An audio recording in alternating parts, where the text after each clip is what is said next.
semua, selamat malam.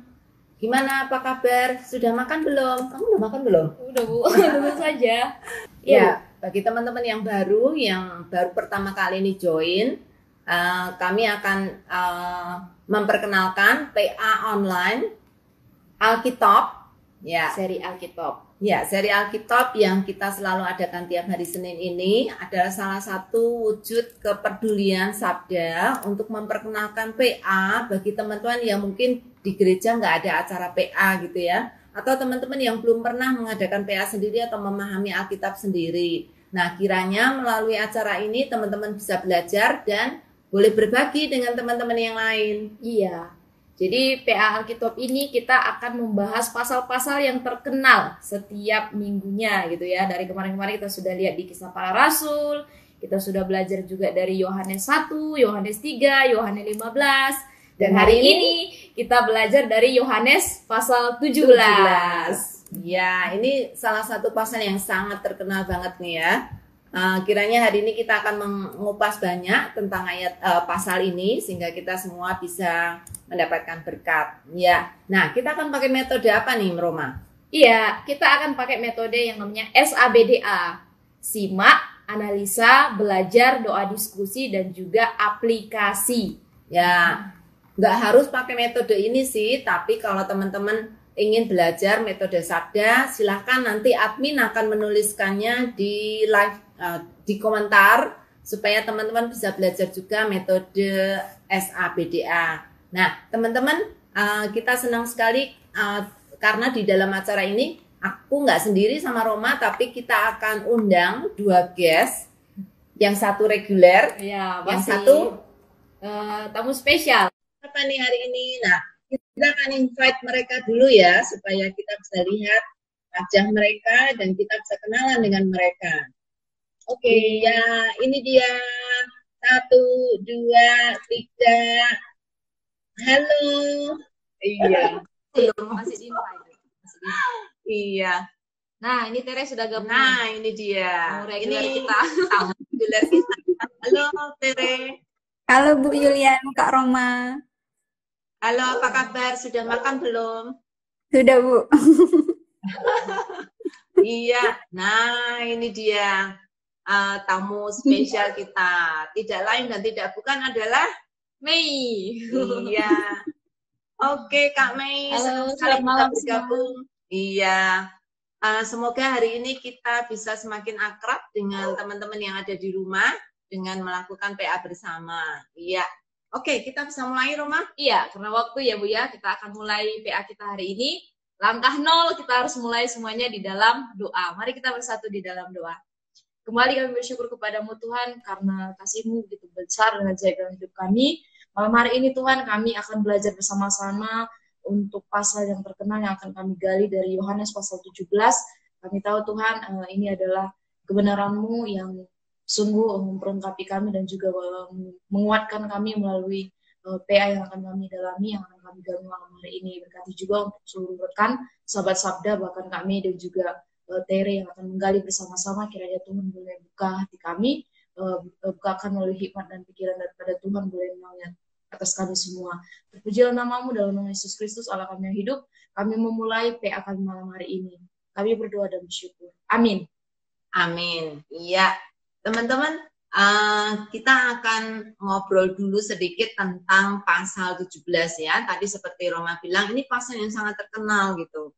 Walaupun terkenal, mungkin ada beberapa dari teman-teman yang belum kenal ayat pasal ini. Jadi kita akan ngobrol dulu ya tentang Yohanes, Injil Yohanes, dan juga beberapa informasi yang bisa menolong teman-teman tahu lebih banyak tentang Injil Yohanes. Iya. Apa yang menjadi kesan kamu yang paling utama, Roma, selain yang sudah diomongin? Iya, jadi bertiga kali ya Bu ya.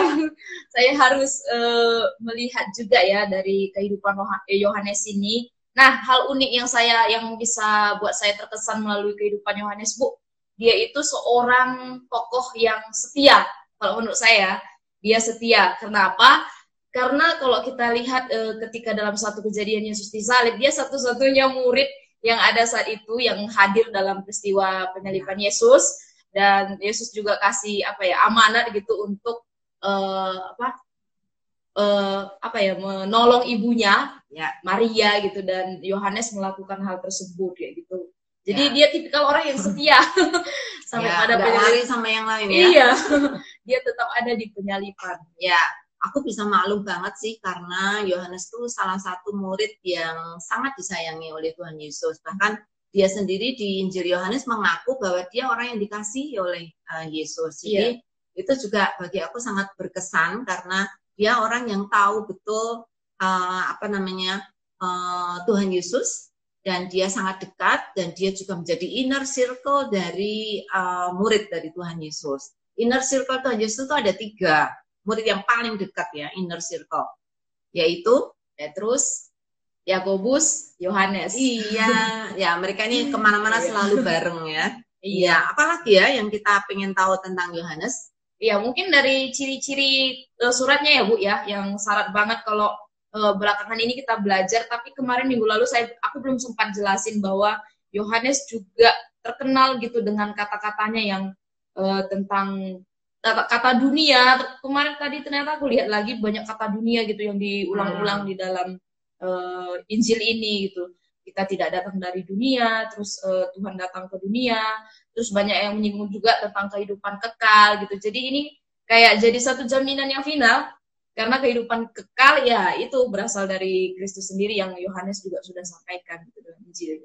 Iya, ini salah satu Injil yang memberi konsep yang sangat jelas tentang kedatangan Kristus, untuk apa dia datang ke dunia, yaitu untuk mati bagi manusia karena janji yang Allah berikan untuk memberikan hidup yang kekal bagi kita. Jadi Yohanes selalu memakai kata anak Allah satu-satunya, anak tunggal Allah gitu ya, yang betul-betul sangat berkesan bagi aku karena kalau Tuhan cuma punya satu anak dan rela dikorbankan, maka untuk aku apa saja aku mau korbankan bagi Kristus ya. Iya. Ya, belajar juga seperti Kristus.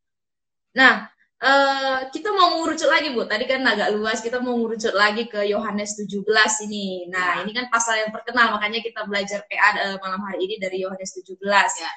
Selain terkenal juga karena satu-satunya nih. Iya. Injil lain nggak ada nih. Tentang doa Tuhan Yesus ya untuk murid-muridnya. Ya, oke. Ya, banyak banget nih yang sebenarnya kita pengen cerita tentang Yohanes 17, tapi nanti ada beberapa hal yang Tere dan Mei akan ceritakan lebih lanjut, tetapi doa Tuhan Yesus ini benar-benar bagi aku ya satu peneguhan bahwa Yesus sampai hari ini pun masih berdoa untuk kita. Itu yang bagi aku istimewa ya, ketika kita merasa ditinggalkan, kita merasa kecewa, ketika kita merasa putus asa atau patah semangat, ingatlah bahwa Tuhan Yesus berdoa untuk kita. Sampai hari ini dia masih berdoa untuk kita. Ya, kalau kamu pasal 17 apa ya berkesan bagi kamu, Roma? Iya, selain Tuhan Yesus berdoa bagi kita, dia juga berdoa bagi dirinya sendiri, Bu. Jadi kelihatan banget ya dari awal-awal permuliakanlah aku karena aku telah mempermuliakan engkau gitu. Jadi Tuhan Yesus juga berdoa mengenai dirinya sendiri gitu, untuk Tuhan Bapa bisa mempermuliakan anak dan anak juga semakin dipermuliakan gitu. Jadi dia berdoa bukan hanya untuk murid-muridnya, bukan hanya bagi orang percaya, tapi juga bagi dirinya sendiri. Ya, pasal 17 ini juga sangat istimewa karena itu menunjukkan hubungan dari Allah Tritunggal, Allah Bapa dan juga Allah Anak yang begitu akrab gitu ya. Dan bagaimana Yesus tuh memperjuangkan kita gitu ya di hadapan Allah Bapa, karena dia tahu Allah Bapa mengasihi manusia, dan untuk itu dia dikirim ke dunia untuk menyelamatkan manusia. Jadi ini very special ya. Oke. Nah, kita sudah melihat ya kira-kira gambaran dari pasal 17 ini. Lebih dalam kita mau masuk ke ayat-ayatnya, tapi nggak kita akan bahas semua ayatnya. Seperti biasa akan ada 2 teman saya di sini yang akan mendiskusikan dari ayat yang dipilih. Tapi sebelum itu kita mau lihat sebentar overview dari Injil Yohanes pasal 17. Nah, saya akan berdiskusi dan bertanya kepada Kak Mei dan juga Tere yang sudah hadir malam hari ini, dan teman-teman yang lain juga bisa menuliskan ya jawabannya. Jadi bukan hanya kedua teman saya, tapi teman-teman yang ikut juga bisa menuliskan responnya di dalam kolom komentar. Nah, ya pasal 17 ini kita lihat tadi ya, saya sudah jelaskan dengan Ibu Yulia bahwa ini adalah doanya Tuhan Yesus. Nah, ini sangat istimewa karena hanya satu perikop, Kakak dan Tere. Iya, jadi siapa aja nih tokohnya di Yohanes pasal 17 ini? Kalau saya mulai dari Tere. Ya, di pasal ini yang menjadi tokohnya itu yang pertama itu Bapa, Yesus, dan murid-muridnya. Jadi hanya itu ya? Iya, tapi kan murid-muridnya seperti yang di minggu lalu juga kita bahas itu ada 12. Jadi termasuk banyak juga. Kayaknya ada yang kurang deh. Muridnya murid itu juga masuk loh.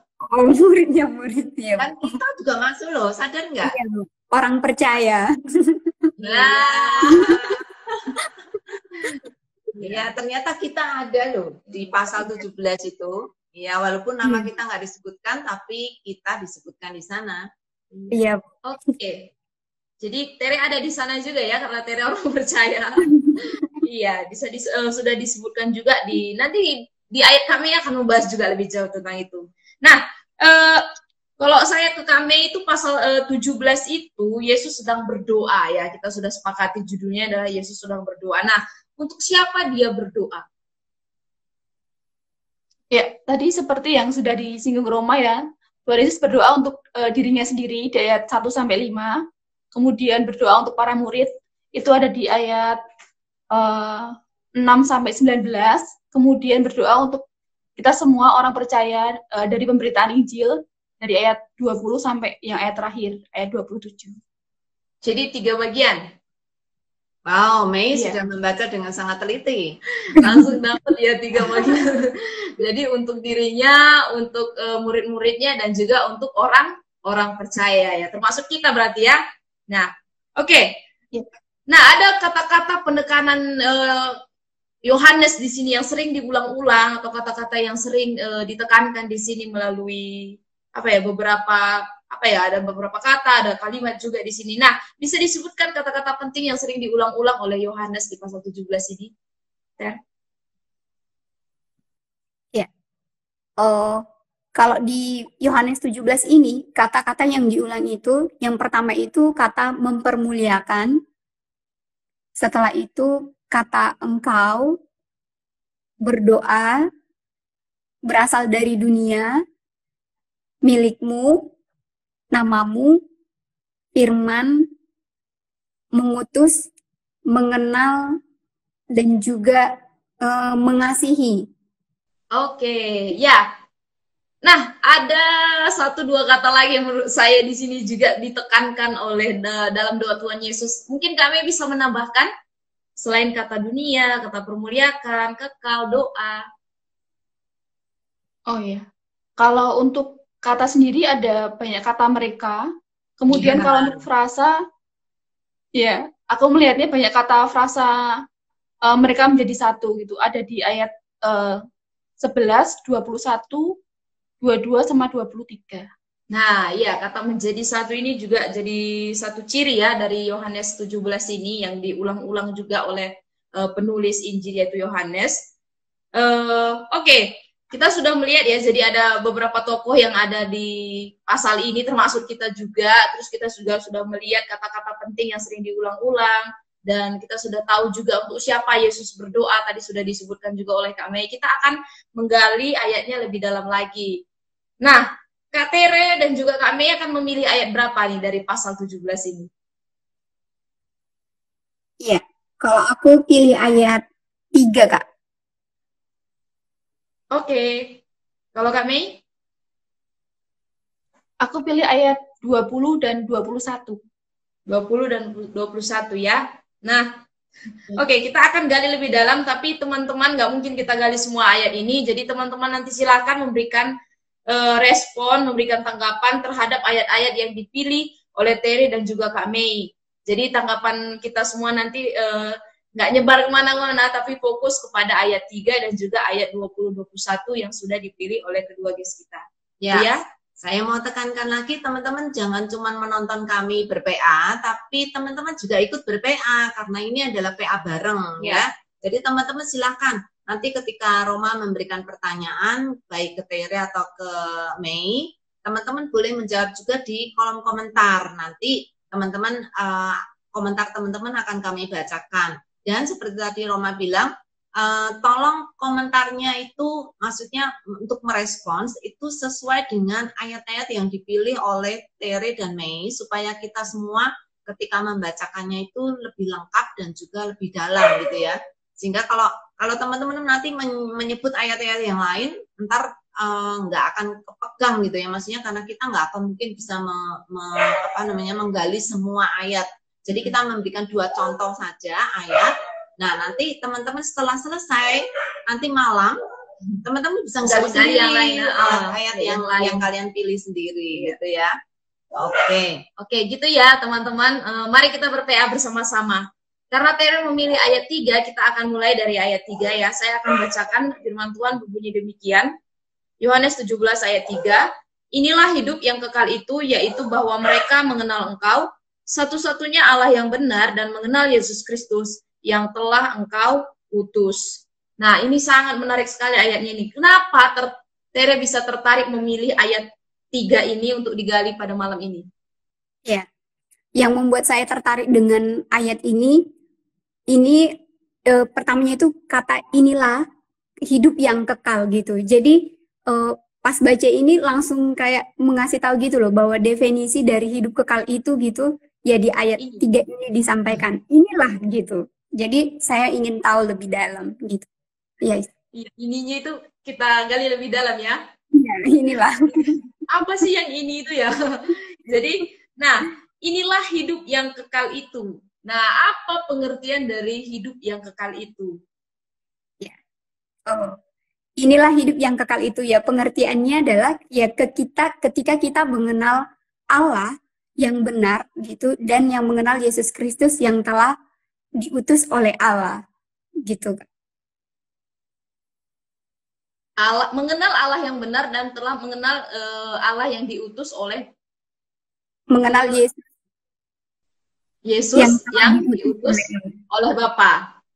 Oke, jadi iya, kehidupan kekal di sini memang ayat menjelaskan bagian ini, tetapi konsepnya di sini tidak dibatasi oleh tahun ya. Jadi hidup yang kekal tahun segini sampai tahun segini gitu, nggak dibatasi juga oleh waktu, tetapi kehidupan yang kekal di sini dimaksudkan ketika kita mulai mati dengan dosa-dosa kita dan bangkit bersama Kristus, dan ketika kita percaya kepada Kristus, yaitu mengenal Allah dan juga satu-satunya Tuhan yang benar dalam pribadi Yesus Kristus, maka kita mendapatkan hidup yang kekal gitu ya. Nah, setelah kita mengenal hidup yang kekal itu, ya, dikatakan juga siapa yang disebut ini di sini ya, ada mereka gitu dalam ayat ini ya. Inilah hidup yang kekal itu. Tadi kita udah sepakati ya, mengenal Allah yang benar, yaitu bahwa mereka mengenal Engkau. Kata mereka dan Engkau di sini siapa, Ter? Nah, kata mereka di sini karena di perikop itu udah dijelaskan doa Yesus untuk murid-muridnya gitu. Dan tadi udah kita bahas juga doa ini kan untuk murid-muridnya dan juga orang percaya gitu. Jadi mereka yang dimaksud di sini adalah murid-murid Tuhan Yesus dan orang-orang percaya saat ini. Murid-murid Tuhan Yesus. Iya, tapi dalam ayat 3 ini masih spesifik kepada murid-murid dari Tuhan Yesus. Nah, yaitu maksudnya murid-murid langsung ya. Iya, ke-12 murid Tuhan Yesus. Ya, jadi mereka di sini adalah 12 murid Tuhan Yesus untuk mendapatkan hidup yang kekal ketika mengenal Kristus yang diutus dan mengenal pribadi Allah gitu. Nah, oke. Kita sudah sepakati ya, mengenal Engkau satu-satunya Allah yang benar. Apa nih pengertiannya? Satu-satunya Allah yang benar. Iya. Ketika ada penekanan satu-satunya gitu, berarti ini mengartikan bahwa nggak ada yang benar selain Allah gitu. Jadi di sini kita bisa dapati bahwa ya kebenaran itu hanya kita temukan di dalam Allah gitu. Allah Bapa yang saat itu di doa Tuhan Yesus ini disebutkan gitu kan. Jadi di dunia ini apapun yang disembah di dunia ini selain Allah itu tidak ada yang benar gitu. Hanya Allah lah kebenaran itu. Gitu. Jadi nggak ada Allah yang lain ya? Iya, Iya, Bu. Nggak ada Allah yang lain. karena satu-satunya, bukan salah satunya. Iya, satu-satunya. Iya, jadi kebenaran itu hanya ada di dalam Allah itu sendiri, dan dikatakan mengenal Yesus Kristus yang telah engkau utus. Nah, yang dimana kedua pribadi ini adalah satu gitu. Jadi kebenaran itu mutlak sepenuhnya di dalam Allah yang benar gitu. Jadi bukan salah satu Allah yang benar atau ada konsep Allah yang lain yang sepertinya benar gitu. Tapi satu-satunya Allah yang benar ini hanya ada di dalam Yesus Kristus. Dan itulah jaminan untuk kita dapat hidup yang kekal. Nah, bagaimana nih Tere melihat ini? Apakah sudah mengenal Allah yang benar di dalam kehidupannya gitu? Bagaimana prosesnya dalam mengenal Allah sampai saat ini? Iya, iya, proses pengenalan itu kan maksudnya nggak instan atau nggak mudah gitu, Kak. Jadi ada proses yang harus dilalui gitu. Tapi menurutku aku bisa mengenal Allah itu melalui relasi yang aku bangun dengan Allah gitu. Jadi setiap hari membangun hubungan yang semakin intim dengan Dia gitu. Yaitu jadi mengenal Allah dengan cara aktif gitu, aktif untuk terus mengenal Dia dengan cara bersekutu dengan Tuhan, dengan cara terus berdoa dan juga mempelajari firman-Nya gitu. Iya, jadi saya setuju ya dengan statementnya Tere ya, mengenal Allah itu memang harus dari kitanya harus aktif untuk apa ya, untuk mau punya kerinduan mengenal Dia gitu. Kita merasa kita mungkin sudah mengenal Allah, tapi kita nggak lakukan apa aja, kita pasif aja, kita diam aja, nggak melakukan sesuatu atau nggak bangun komunikasi, relasi yang baik dengan Tuhan. Seakan-akan kita sudah merasa mengenal Allah kayak gitu. Padahal ini yang Allah mau untuk kita bisa mengenal Allah yang benar itu tadi ya dengan cara berpatokan kepada firman-Nya, itu standar kehidupan kita. Nah, ini pelajaran apa nih yang Tere dapatkan nih ketika menggali ayat 3 ini?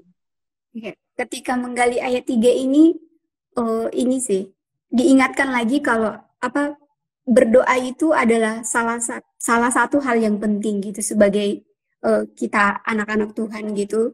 Dan juga waktu nggak cuman baca di ayat ini aja, tapi ketika baca pasal 17 ini gitu diingatkan saat itu kan Tuhan Yesus dalam keadaan genting sebenarnya gitu, mau menyerahkan kehidupannya kepada Allah gitu, pasti kayak ada rasa takut gitu, rasa gentar gitu, tapi Tuhan tetap mendoakan bukan cuma untuk dirinya sendiri gitu, tapi juga mendoakan murid-muridnya, bahkan orang percaya. Ya aku belajar bahwa doa itu nggak boleh egois gitu, tapi kita juga harus mendoakan orang-orang di sekitar kita. Itu yang aku pelajari. Oke, jadi iya ya, ini benar-benar persiapan Yesus ditangkap ya di sini ya. Jadi ingat kemarin Bu yang visualnya dari Lumo itu pas Yesus berdoa bagi murid-muridnya itu menatap ke langit itu, wah kelihatan banget sih di situ ekspresinya ya. Ya, jadi ini saya lihat aja sih dari videonya Lumo kemarin. Tapi kalau aku melihat videonya, Tuhan Yesus bukan hanya maksudnya bukan hanya menantikan salib yang akan dia lalui, jalan salib yang akan dia lalui, tapi mungkin Tuhan Yesus juga cukup khawatir sama kita nih, atau murid-muridnya gitu ya. Apalagi waktu itu Tuhan Yesus tahu murid-muridnya sudah ada yang melarikan diri gitu ya. Jadi kekhawatiran Tuhan Yesus sangat real karena murid-muridnya sendiri mungkin belum siap saat itu. Dan saat ini juga Tuhan Yesus khawatir mungkin sama kita gitu ya, yang mungkin ketika menghadapi masalah kita melarikan diri. Karena itu doa Tuhan Yesus sungguh sangat powerful. Benar sekali ya. Oke, jadi setelah Tere belajar tentang bagaimana pengenalan akan Allah yang benar, juga bagaimana kehidupan di dalam doa gitu. Nah, aplikasinya apa nih yang akan diterapkan nih setelah melihat dan mempelajari dari ayat 3 ini? Ya, setelah mempelajari ayat 3 ini berhubungan juga dengan yang ku pelajari tadi gitu. Ya, tetap berdoa. Ya, kayak yang tadi ku bilang juga, berdoa itu nggak egois gitu. Karena selama ini aku menyadari gitu kalau aku itu masih fokusnya doaku itu aku gitu. Supaya aku diberi kesehatan, supaya aku diberi kekuatan gitu. Tapi setelah baca ini, aku benar-benar disadarkan ya berdoa, tetapi jangan berdoa yang egois gitu. Jadi ini langkah pertama yang akan ku ambil untuk aplikasi berdoa, nggak fokusnya itu ke diri sendiri, tetapi juga untuk kepentingan orang lain dan juga untuk pekerjaan Tuhan gitu. Oke. Ya, itu dari mungkin pelajarannya dari apa ya, gimana sikap Yesus berdoa bagi murid-muridnya. Kalau dari ayat 3 ini, Ya, dari ayat 3 ini aku diingatkan lagi kalau untuk aplikasinya itu terus mengenal gitu, mengenal Tuhan secara aktif. Ya, karena kayak yang tadi aku nggak mungkin bisa mengenal Tuhan tanpa aku membangun relasi yang intim dengan Dia, tanpa nggak berdoa dan juga nggak terus mempelajari firman-Nya gitu. Jadi ya itu Kak, aku harus terus belajar mengenal Tuhan secara aktif gitu. iya, jadi pengenalan akan Tuhan itu bukan berjalan apa ya, hanya sementara saja, apa ketika kita mau saja gitu, tapi memang prosesnya seumur hidup ya mengenal. Karena kalau kita belajar pun nanti banyak terus yang baru yang disikapkan ketika kita apa ya, berjuang untuk mengenal Kristus gitu. Nah, ini Roma sudah ada beberapa tanggapan nih dari teman-teman teman-teman yang ada di rumah. Jadi saya mau bacain ya. Ini ada satu tanggapan, cuman aku nggak tahu dari siapa. Yesus pendoa sejati, menuntun kita di dalam doanya agar kita tetap di dalam firman, satu-satunya kebenaran. Semangat semuanya. Thank you so much. Ya, memang kita diingatkan ya supaya apa yang sudah didoakan Tuhan Yesus itu sungguh nanti akan menjadi kenyataan gitu ya, karena Kristus sungguh berdoa kepada Bapa untuk murid-muridnya saat itu, tapi juga untuk kita sekarang. Nah, ini ada juga tanggapan dari Alex. Selamat malam Bu, saya mau tanya, kenapa sih Tuhan Yesus berdoa untuk dirinya sendiri? Bukankah Tuhan Yesus adalah satu pribadi dengan Allah? Well, tidak satu pribadi dengan Allah. Saya kira ada sedikit koreksi di situ ya.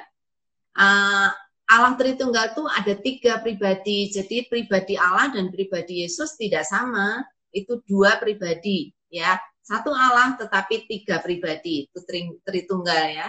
Dan kalau tadi ditanya apakah kenapa Yesus berdoa bagi dirinya sendiri? Nah, tadi kayaknya Tere udah jawab sedikit ya. Dia tidak egois. Pertama, dia tidak egois. Tapi kedua juga karena dia akan menghadapi satu tugas yang sangat berat, gitu ya. Akan menuju kepada jalan salib. Sehingga dia minta kekuatan dari Allah Bapa, karena Allah lah yang mengutus dia untuk ada dan menjalankan misi ini. Ya. Selanjutnya, Roma kamu mau bacain? Iya, ada satu tanggapan dari Pak Denny Rohman. Selamat malam, Pak. Tapi ayat 20. Ayat 20 nggak boleh dibahas dulu ya Pak, karena nanti kita tunggu Kamei dulu Pak. Iya, ada pertanyaan dari Kak Samuel. Kehidupan kekal tidak berbicara tentang waktu, tetapi kehidupan kekal adalah berbicara lebih kepada pengenalan yang benar akan Allah. Jadi mulai kapan hidup kekal dinikmati? Menurut saya dimulai ketika kita mengenal Allah yang benar, jadi sudah bisa dinikmati saat ini kehidupan kekalnya. Sudah dijawab sendiri ya. Thank you untuk jawabannya, thank you untuk pertanyaannya juga. Ya, ini ada juga dari Anton tanggapan, tidak ada Allah lain selain Allah yang mengutus Yesus. Amin. Ya, ini menanggapi Allah yang benar itu tadi. Ya. Nah, ada satu pertanyaan dari akun Loa Nesa. Apakah konsep Allah yang benar juga mengandung konsep Tritunggal termasuk Roh Kudus? Ya, pasti. Ya, pasti. Mau jelaskan, Roma? Ya, padahal di sini dikatakan pribadi Roh Kudus seakan-akan tidak terlihat ya di sini, Bu. Mungkin itu yang membuat orang kadang bertanya, loh, katanya Tritunggal, Allah Bapa, Allah Anak, loh, Roh Kudusnya di mana di ayat di pasal 17 ini? Ya, Roh Kudus selalu ada bersama-sama dengan mereka, gitu ya. Terkhusus karena Roh Kuduslah yang sebenarnya menjadi perantara doa kita, ya. Antara kita dengan Allah, antara kita dengan Yesus, Roh Kuduslah yang menjadi pengantara bagi doa kita. Dia yang menjadi penerjemah, karena kita kadang-kadang kalau berdoa salah, kita berdoa tidak sesuai dengan kehendak Allah, tetapi Roh Kudus selalu menolong kita untuk doa-doa kita bisa didengar oleh Allah, karena Roh Kuduslah yang memberikan doa yang benar bagi kita. Ya, ini ada tanggapan lagi dari Alex. Ayat 3 ini merujuk kepada apa yang dikatakan oleh Kisah Para Rasul 4 ayat 12. Ya. Yang menyatakan bahwa tidak ada keselamatan dimanapun atau apapun di dunia ini selain di dalam nama Yesus Kristus yang adalah satu-satunya jalan menuju surga. Gimana, Rom? Setuju nggak? Ya benar, Bu. Setuju sekali.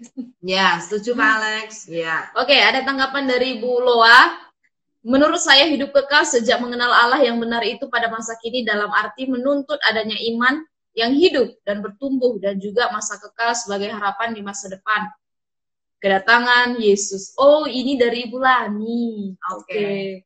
Jangan sampai kita merasa mengenal Allah tapi Allah tak pernah kenal kita. Aduh, kalau bisa jangan ya. Jangan kita pura-pura kenal padahal Allah nggak kenal kita. Ya, kalau kita mengenal Allah, kita percaya bahwa Allah lah yang memberikan pengenalan itu di dalam hati kita. Kita nggak bisa tidak bisa memanggil apa kecuali Allah lah yang menarik kita, gitu ya. Jadi percayalah bahwa apa yang Allah sudah taruh di dalam hati kita itu yang membuat kita tuh mau mengenal Allah dan mencoba mengenal Allah atau belajar untuk mengenal Allah ya. Karena terlebih dulu Allah lah yang mencari kita, bukan kita yang mencari Allah. Oke, konsepnya jelas ya teman-teman. Dari Allah dulu baru kita, bukan kita yang berusaha, tapi jelas dari Allah dulu konsepnya. Makanya kita juga mengenal Allah. Nah, Ibu Lani, semakin kita mengenal Tuhan, tentu makin kita mengenali kehendak Tuhan karena itulah tujuan hidup kita. Ya, kita pasti selalu rindu haus untuk mengenali apa kehendak Tuhan dalam kehidupan kita. Dan tujuannya bukan hanya untuk kita gitu, tapi untuk mempermuliakan Bapa, untuk mempermuliakan Tuhan melalui melakukan kehendaknya gitu. Terima kasih. Ternyata itu Loa Wines itu anaknya Ibu Winarti. Ya, ternyata ini Bu Win ya. Sorry Bu Win. Ibu Winarti pinjam IG-nya anaknya ya. Oke, thank you Bu. Oke. Iya. Ini masih ada Aduh, masih banyak ya. Oke, teman-teman kita harus maju nih ya. Jadi untuk sementara kita nggak bisa baca semua, tapi nanti masih akan ada waktu. Oke, kita mulai dulu dengan ayat pilihan Mei. Oke, kita sudah lihat dari ayat 3 gitu tentang kehidupan yang doa Yesus, di mana kita bisa mendapatkan hidup kekal ketika kita mengenal Allah yang benar, yaitu dalam pribadi Yesus Kristus yang diutus. Nah, kita akan belajar dari ayat yang dipilih Kak Mei. Di sini saya akan bantu untuk membacakannya. Kak Mei memilih ayat-ayat 20-21. Firman Tuhan berbunyi demikian. Dan bukan untuk mereka ini saja aku berdoa, tetapi juga untuk orang-orang yang percaya kepada aku oleh pemberitaan mereka, supaya mereka semua menjadi satu, sama seperti engkau ya Bapa di dalam aku, dan aku di dalam engkau, agar mereka juga di dalam kita, supaya dunia percaya bahwa engkaulah yang telah mengutus aku. Nah, dua ayat ini cukup panjang Kak Mei, kenapa tertarik memilih ayat ini dari pasal 17 yang ada? Ya, saya tertarik karena ini doa-doa Yesus ini yang di ayat-ayat sebelumnya untuk para murid itu juga berlaku untuk kita semua gitu, untuk saya dan semua rekan-rekan yang mendapatkan anugerah keselamatan gitu dari pemberitaan Injil. Itu sangat menggetarkan hati dan juga ingin belajar lebih jauh tentang apa itu arti kesatuan dalam Kristus. Iya, jadi tadi kita sudah belajar doa Yesus bagi murid-muridnya, sekarang kita lihat lagi doa Yesus bagi orang-orang yang percaya. Nah, jadi jadi selain untuk mereka tadi yang adalah murid-muridnya, Yesus berdoa bagi orang-orang percaya. Nah, disebutkan Yesus berdoa agar mereka semua menjadi satu. Nah, tadi kami ingin belajar ya tentang konsep kesatuan di sini. Nah, apa artinya menjadi satu di dalam ayat ini kan? Ya, kalau aku melihatnya kesatuan di sini arti satu itu berarti satu dalam rohani gitu ya, satu seperti Bapa dan Yesus gitu adalah satu, jadi kita semua juga punya kesatuan itu gitu, satu dalam hal rohani, kesatuan dalam hati, kesatuan dalam satu tubuh Kristus gitu. Oke, jadi kesatuan secara rohani gitu ya. Soalnya kadang ada yang berprinsip ini ayat berlaku juga untuk kesatuan organisasi atau kesatuan denominasi gitu. Apakah seperti itu? Kalau tujuan Yesus sendiri berdoa sih, kalau menurut saya bukan hanya sekedar kesatuan organisasi ya, tapi benar-benar para para murid itu bersatu dalam satu tujuan, satu pikiran, memiliki satu sudut pandang yang sama dalam Kristus gitu. Jadi memiliki kehendak, punya visi misi Allah dalam dirinya gitu. Jadi orang-orang yang dalam hatinya tuh Tuhan telah menanamkan kasih-Nya, itu akan bisa mengesampingkan segala perbedaan yang ada gitu. Iya ya, oke. Jadi bisa dikatakan ya, kesatuan di sini adalah kesatuan yang punya jenis sama gitu antara Bapa dan Anak yang adalah satu. Meskipun mereka berbeda pribadi itu tadi, satu hakikat, tetapi mereka adalah satu gitu. Seperti Bapa di dalam Anak kalau kita lihat, dan juga Anak di dalam Bapa, dan keduanya adalah satu, sehingga orang percaya juga dituntut untuk memiliki kesatuan gitu, bersatu dengan Bapa dan juga di dalam Yesus Kristus. Seperti itu mungkin ya Bu ya, menjadi satu. Iya, menjadi satu bukan secara fisik atau secara kesatuan tubuh gitu ya, atau kesatuan pribadi, tapi sebagai kesatuan roh, seperti yang Paulus bilang, satu iman, satu Tuhan, satu roh ya. Iya, jadi satu adanya. Tadi saya sempat cari, katakan satu adanya, memang satu iman, satu pikir, satu roh, dan juga yaitu kehidupan seperti Bapa dan Anak yang adalah satu. Bapa di dalam engkau dan engkau di dalam Bapa itu. Nah, ini bagaimana nih konsep? Iya, oke. Pertanyaannya hilang. Oke, nah tujuannya. Nah, Tuhan kan berharap supaya orang percaya itu menjadi satu. Tujuannya adalah apa di sini kami? Kalau dilihat. Tujuannya adalah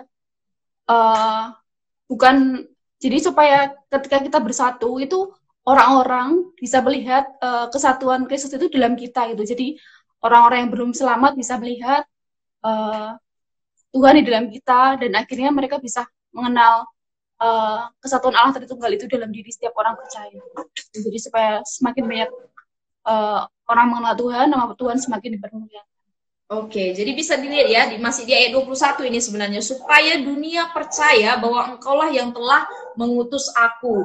Jadi ketika kita menjadi satu ini, kita mengklaim kepada dunia dan membuktikan kepada dunia ketika kita bersatu dalam roh itu tadi, dalam suatu visi untuk mengerjakan bagian Allah, dunia bisa melihat bahwa Tuhan mengutus Bapa, Tuhan mengutus Anak, Tuhan mengutus Yesus Kristus untuk menyelesaikan itu tadi, yaitu Injil itu tadi ya, supaya orang-orang percaya di dalam nama Yesus yang telah diutus oleh Bapa. Jadi benar sekali, tujuannya kita menjadi satu ini bukan untuk mendirikan organisasi sebanyak-banyaknya atau membuat keunikan yang beda-beda, tetapi tujuannya itu satu, benar-benar membuktikan kepada dunia bahwa Kristus adalah satu-satunya Allah yang benar yang sudah diutus Bapa, dan itu kita harus buktikan kepada dunia.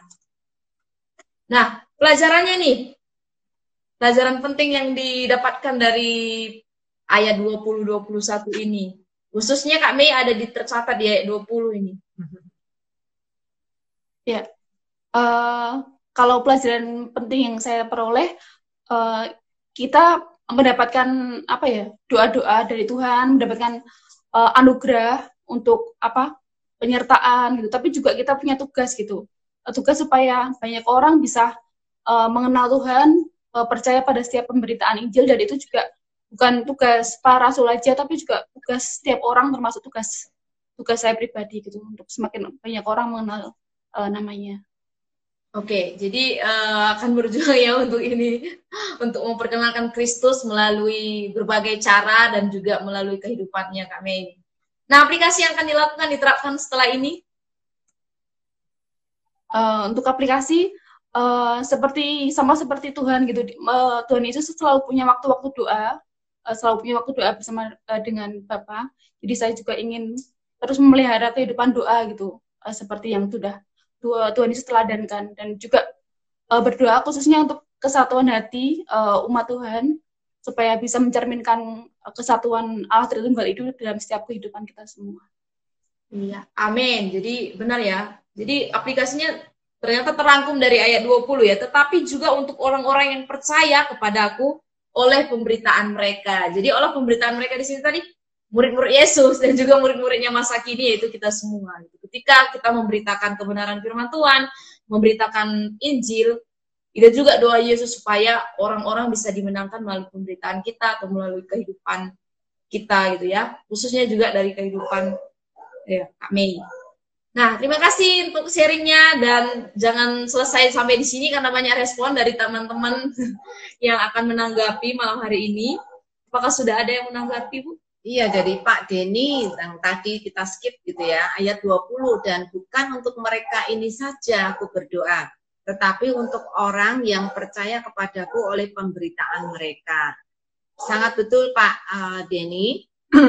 Jadi ini tadi yang sudah dibicarakan oleh Mei, bahwa Tuhan Yesus tidak hanya berdoa bagi murid-muridnya saja, tapi juga kita.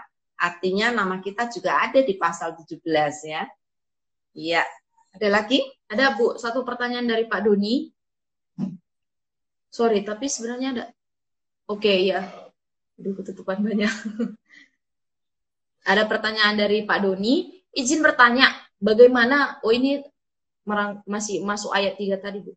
Bagaimana jika ada seseorang yang memang tidak pernah mengenal Allah, mungkin dikarenakan jangkauan penginjilan atau mungkin gangguan psikologis yang membuat sulit mengenal Allah? Ya, itu tadi sebenarnya udah dijawab sebelumnya, tapi mungkin nggak terlalu sadar ya. Allah lah yang mengenal kita, bukan kita yang mengenal Allah. Ketika Allah mengenal kita, maka dia akan mencari cara untuk memperkenalkan diri dia kepada kita sehingga kita mengenal dia. Jadi kalau ini kayaknya ada juga pertanyaan yang agak mirip ya tadi dengan pertanyaan ini.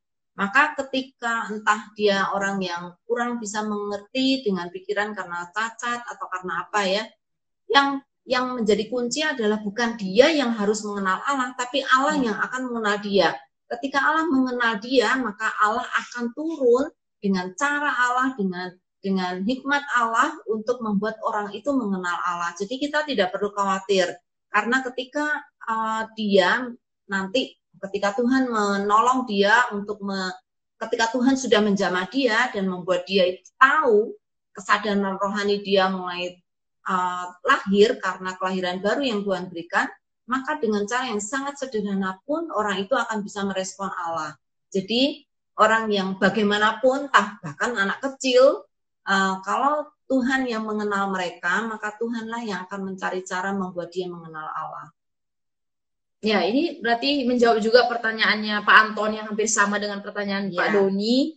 Dengan tadi pertanyaannya bagaimana orang yang tidak pernah mengenal Allah, misalnya orang yang memiliki keterbatasan seperti ABK misalnya. Ya, itu.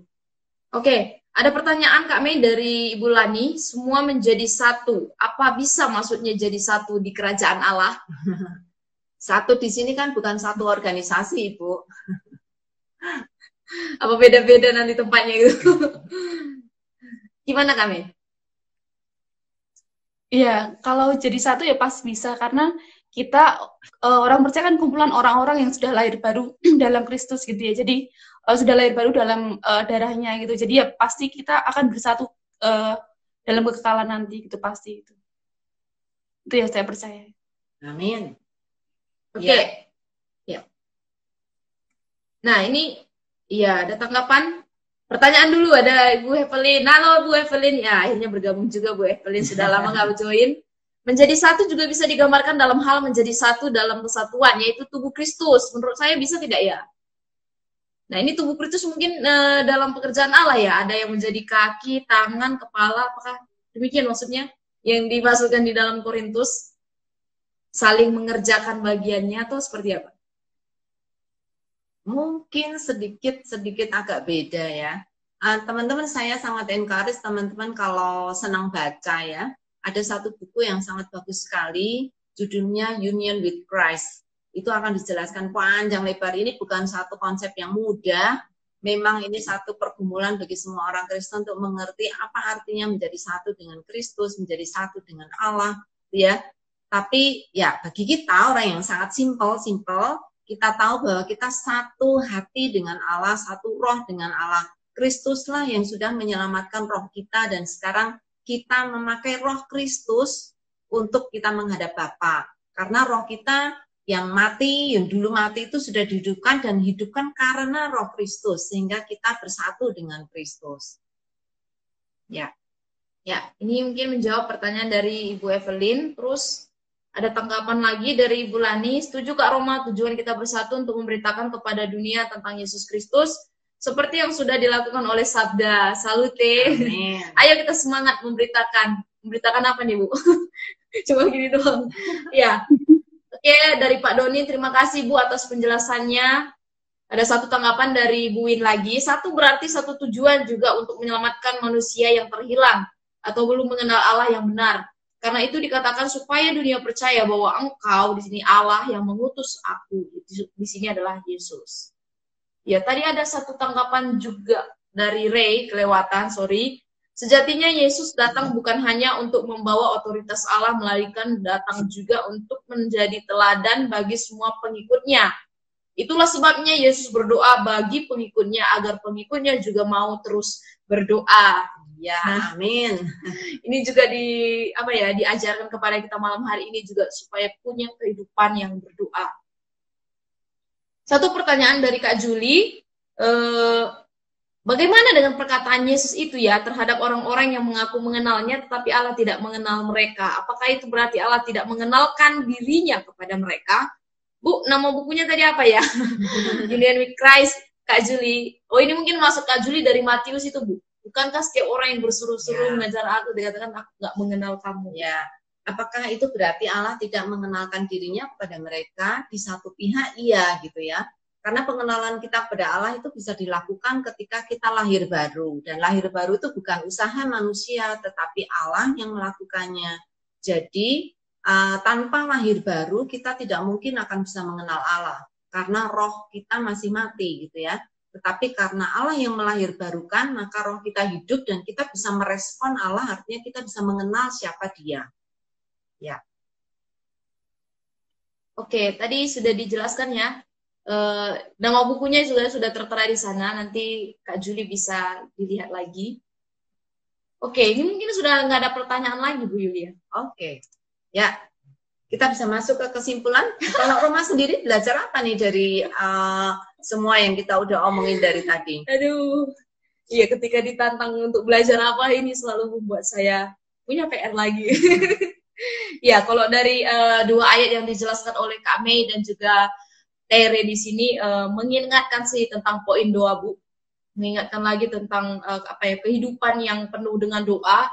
Tapi kehidupan yang penuh doa itu juga harus berlandaskan firman Tuhan gitu. Jadi seperti Kristus saat itu punya hati yang benar gitu dalam kekhawatirannya baik kepada murid-muridnya, baik kepada orang percaya masa kini, termasuk juga mungkin kepada aku gitu. Nah, bagaimana dengan kehidupanku pribadi? Apakah aku juga punya kehidupan yang berlandaskan di dalam doa ini tadi gitu? Apakah selama ini yaitu apakah aku hanya menganggap doa itu cuma sebagai rutinitas atau sebagai kehidupan disiplin rohani yang mungkin sudah kebentuk dengan rutinitas gitu. Tetapi ketika aku diingatkan lagi untuk membangun kehidupan doa gitu, punya kebiasaan yang untuk terus haus gitu untuk bukan berdoa bagi diriku sendiri juga, tetapi berdoa juga bagi pekerjaan Tuhan dan juga khususnya bagi pemberitaan Injil. Dan sangat tertarik sekali dari ayat 20 ini. Percaya kepadaku oleh pemberitaan mereka gitu. Seperti Tuhan mendoakan kita sampai saat ini. Kenapa kita nggak berjuang bagi Injil gitu? Karena Tuhan juga sudah mendoakan kita untuk hal ini. Itu jadi penegasan lagi. Ya, terima kasih. Semoga ayat-ayat yang kita bahas pada malam hari ini mendorong kita untuk semakin giat ya, menjalankan kehendak Tuhan untuk kita memberitakan namanya. Ya, teman-teman, kalau saya boleh mengambil kesimpulan pada malam hari ini, dari ayat 3 dan juga ayat nyambung ke ayat 20 dan 21. Di ayat 3 kita belajar tentang apa yang tadi Tere sudah sampaikan tentang bagaimana kita mengenal Allah. Hidup kekal itu adalah ketika kita mengenal Allah, satu-satunya Allah, dan juga mengenal Yesus Kristus. Ya, ketika kita mengenal Allah dan mengenal Yesus Kristus, maka kita mendapatkan jaminan hidup kekal. Ya, dan melalui hidup kekal itulah kita boleh percaya bahwa Kristus akan memberikannya kepada kita sebagai satu kesatuan sehingga kita boleh mengenal Dia sungguh-sungguh, dan melalui pengenalan itu kita semakin bertumbuh dan semakin bertumbuh. Seperti yang tadi Tere katakan atau dalam aplikasinya, Tere ingin supaya terus-menerus relasi dengan Tuhan melalui firman-Nya, pengenalan yang benar dengan Allah itu terus dijamin gitu ya, dipelihara sehingga terjamin dan semakin dewasa kita di dalam iman.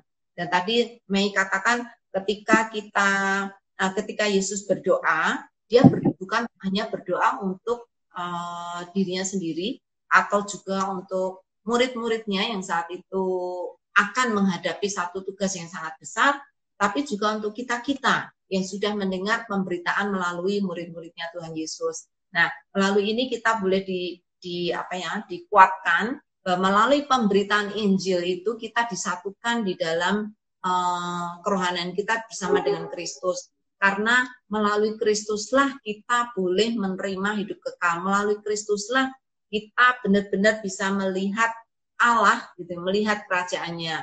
Untuk apa? Supaya kita bisa memberitakan Injil, supaya kita bisa memperkenalkan Allah kepada dunia, kepada orang-orang di sekitar kita. Jadi apa yang tadi disampaikan oleh Mei sungguh menjadi satu dorongan untuk kita, bahwa kita ini diminta untuk menjadi saksi Kristus, sehingga dunia percaya siapa yang mengutus Kristus. Kalau mereka mengenal siapa yang mengutus Kristus, maka mereka akan percaya kepada Allah, ya. Nah, ini ayat-ayat yang berat nih sebenarnya ya, tapi kita mencoba belajar dikit lah dari apa yang kita bisa lakukan, sekalipun mungkin kita bukan ahli gitu ya. Ya. Nah, waktunya sudah habis. Sebenarnya pengen sih ngundang satu orang untuk gimana Bu? Untuk join. Teman-teman, apakah ada teman-teman yang mau di-invite oleh kita supaya kita bisa tanya langsung gitu dan saudara bisa memberikan kesaksian langsung apa yang saudara pelajari malam hari ini. Nah, untuk itu karena layarnya ini terlalu sempit, apakah saya boleh minta Mei untuk mundur supaya kita bisa invite satu orang? Ya, Iya, Bu. Thank you banyak, Mei. Thank you juga ya, Tere. Iya. Ya, teman-teman, kita nyoba ya, akan invite salah satu peserta, yaitu yang sudah menawarkan diri, karena sudah mengeklik ingin di-invite atau join, belum bisa. Oke deh, kalau gitu next time ya. Ya, oke. Nggak apa-apa deh, next time. Teman-teman, karena waktu, dan ini sudah hampir 1 jam nih, karena waktu kita harus segera menyelesaikan acara PA pada malam hari ini. Ya, oke. Waktu sudah benar-benar habis nih. Kita akan tutup dalam doa, Bu. Ya, kita akan tutup dalam doa. Mari kita berdoa bersama-sama. Apakah saya bisa minta Tere untuk tutup doa? Oke. Mari kita berdoa. Terima kasih Tuhan, kami malam hari ini boleh melakukan PA bersama dengan followers dari Sabda Ilsa dan juga Ayo PA. Kami sungguh bersyukur Tuhan buat kerinduan setiap anak-Mu untuk boleh bersama-sama belajar firman-Mu. Terima kasih juga buat penyertaan Tuhan, PA ini boleh berjalan dengan lancar, bahkan kami boleh saling menanggapi Tuhan untuk memperdalam pengetahuan kami lebih lagi tentang firman-Mu yang kami pelajari malam ini.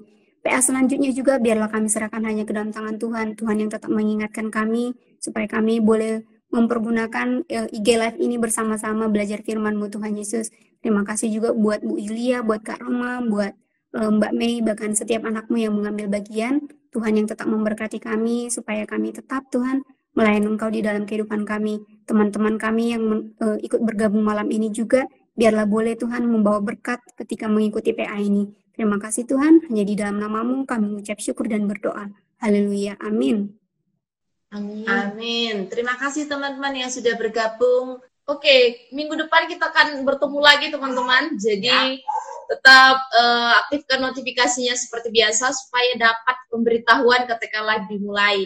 Dan minggu depan kita akan mendalami firman Tuhan. Kalau 1 bulan ini kita sudah belajar dari Yohanes, meskipun hanya 4 pasal ya, tapi minggu depan kita akan bertemu melalui satu surat Paulus, yaitu kita akan belajar dari 1 Korintus 12, Bu. Wow. Tentang rupa-rupa karunia. Waduh, itu Sip.